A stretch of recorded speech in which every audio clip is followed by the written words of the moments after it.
Iran ಮತ್ತು Israel America ನಡುವೆ ಭೀಕರ ಯುದ್ಧ ಶುರುವಾಗಿದೆ. ಕೊಲ್ಲಿ ದೇಶಗಳಿಂದ ಇಂಧನ ಪೂರೈಕೆ ಬಿಕ್ಕಟ್ಟು ಶುರುವಾಗ್ಬಿಟ್ಟಿದೆ. ಭಾರತದ ಕೈ ಹಿಡಿಯಲು ಮುಂದಾಗಿದೆ ಮಿತ್ರ ರಾಷ್ಟ್ರ ರಷ್ಯಾ. ಆಪತ್ ಬಾಂಧವ ರಷ್ಯಾ ಅಂತ ಹೇಳ್ಬೋದು, ಆಪ್ತ ಮಿತ್ರ ಕೂಡ.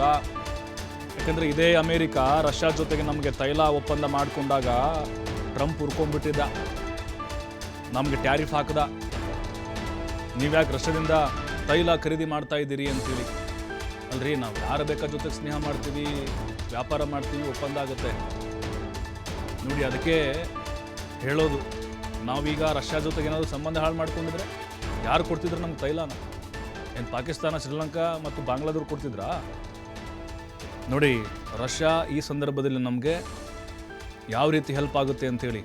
ಕೊಲ್ಲಿ ರಾಷ್ಟ್ರಗಳ ಮೇಲೆ ಇರಾನ್ನಿಂದ ಪ್ರತೀಕಾರದ ದಾಳಿ ಆಗ್ತಾ ಇದೆ. ಇಡೀ ಪಶ್ಚಿಮ ಏಷ್ಯಾವನ್ನು ಯುದ್ಧದ ಜ್ವಾಲೆಯಲ್ಲಿ ಇರಾನ್ ಮುಳುಗಿಸ್ಬಿಟ್ಟಿದೆ.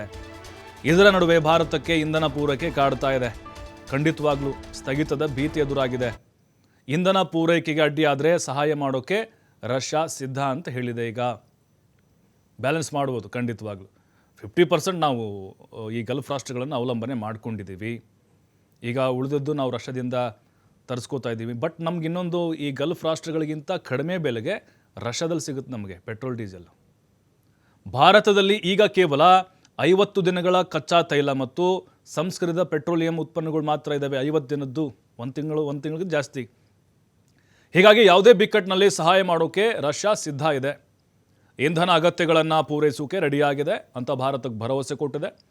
ಯುದ್ಧವು ದೀರ್ಘಕಾಲ ಮುಂದುವರೆದ್ರೆ ಇಂಧನ ಪೂರೈಕೆಗೆ ಅಡ್ಡಿಯಾಗುತ್ತೆ. ಇದನ್ನು ರಷ್ಯಾ ನಿರೀಕ್ಷೆ ಮಾಡಿತ್ತು. ಪ್ರಸ್ತುತ ಪೂರೈಕೆಯನ್ನು ಮುಂದುವರಿಸುವುದಲ್ಲದೆ ಅಗತ್ಯವಿದ್ದರೆ ಅದನ್ನು ಹೆಚ್ಚಿಸುವುದಾಗಿ ಭಾರತಕ್ಕೆ ಭರವಸೆಯನ್ನು ಕೊಟ್ಟಿದೆ. 88% ಕಚ್ಚಾ ವಸ್ತು ಕೂಡ ಆಮದಾಗುತ್ತೆ. ಪೆಟ್ರೋಲ್, ಡೀಸೆಲ್ಗೆ ಕಚ್ಚಾ ವಸ್ತುಗಳು ಆಮದು ಮಾಡಿಕೊಳ್ಳುತ್ತೆ ಭಾರತ. 88% ಇಂಧನಗಳಿಗೆ ಕಚ್ಚಾ ವಸ್ತುಗಳು ಬೇಕಾಗುತ್ತೆ. ಇದರಲ್ಲಿ 50%ಕ್ಕಿಂತ ಹೆಚ್ಚು ಮಧ್ಯಪ್ರಾಚ್ಯ ದೇಶಗಳಿಂದಲೇ ಭಾರತಕ್ಕೆ ಆಮದಾಗುತ್ತೆ. ನೋಡಿ, ಈಗ ಯುದ್ಧ ಏನಾದರೂ ದೀರ್ಘಕಾಲ ಮುಂದುವರೆದ್ರೆ ನಮಗೆ ಟೆನ್ಷನ್ ಮಾಡ್ಕೊಳ್ಳುವಂಥ ಅವಶ್ಯಕತೆ ಇಲ್ಲ. ಯಾಕಂದರೆ ನಮಗೆ ಪುಟಿನ್ ಇದ್ದಾರೆ, ಅಂದರೆ ರಷ್ಯಾ ನಮ್ಮ ಬೆಂಬಲಕ್ಕಿದೆ. ಅವರು ನಮಗೆ ಸಪ್ಲೈ ಮಾಡ್ತಾರೆ ತೈಲವನ್ನು. ಅಗತ್ಯ ಬಿದ್ದರೆ ನಮಗೆ ಇನ್ನೂ ಹೆಚ್ಚಿನದಾಗಿ ಒದಗಿಸ್ತೀವಿ ಅನ್ನುವಂಥ ಭರವಸೆ ಕೂಡ ಕೊಟ್ಟಿದ್ದಾರಂತೆ. ನಮ್ಮ ಭಾರತದಲ್ಲಿ ಇರುವಂತಹ ತೈಲ ಏನಿದೆ ಅದು 50 ದಿನ ಖಾಲಿ ಆಗಿಬಿಡುತ್ತೆ. ಅದಾದಮೇಲೆ ಗೋವಿಂದ.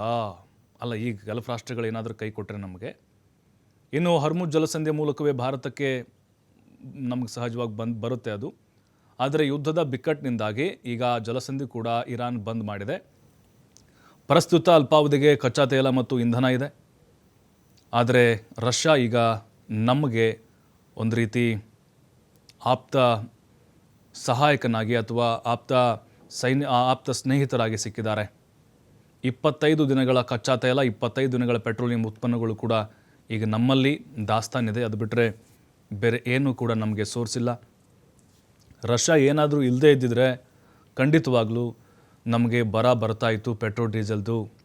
ಬೇರೆ ಯಾವ ದೇಶಗಳನ್ನು ಕೂಡ ನಾವು ನೆಚ್ಕೊಳ್ಳೋ ಹಾಗಿಲ್ಲ. ಬೇರೆ ಯಾವ ದೇಶಗಳು ಕೂಡ ಈಗ ತೈಲ ಉತ್ಪನ್ನಗಳನ್ನು ಮಾಡೋದಿಲ್ಲ, ಯಾಕಂದರೆ ಅಲ್ಲಿ ಸಿಗೋದಿಲ್ಲ.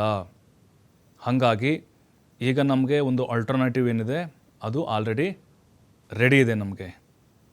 ಆಗ ನಾವು ನೋಡ್ತಾ ಇದ್ವಿ, ರಷ್ಯಾ ಜೊತೆಗೆ ತೈಲವನ್ನು ಖರೀದಿ ಮಾಡಲಿಕ್ಕೆ ಟ್ರಂಪ್ ಕೂಡ ಅಡ್ಡ ಬಂದರು. ಆದರೆ ಭಾರತ ಕೇಳಲಿಲ್ಲ. ನಮ್ಮ ವ್ಯಾಪಾರ ಒಪ್ಪಂದಗಳು ಹಾಗೆ ಮುಂದುವರಿಯುತ್ತೆ ಅಂತ ಖಡಕ್ ಆದಂತಹ ಒಂದು ಸಂದೇಶವನ್ನು ಕೂಡ ನಾವು ಭಾರತದ ಪರವಾಗಿ ಕೊಡಲಾಯಿತು. ಬಟ್ ಈಗ ಅದರ ಮಹತ್ವ ನಮಗೆ ಗೊತ್ತಾಗ್ತಾ ಇದೆ. ಆವಾಗೇನಾದರೂ ನಾವು ರಷ್ಯಾ ಜೊತೆಗೆ ಮುನಿಸ್ಕೊಂಡಿದ್ರೆ ಈಗ ನೋಡಿ ನಮಗೆ ಎಂಥ ಪರಿಸ್ಥಿತಿ ಬರ್ತಾಯಿತ್ತು.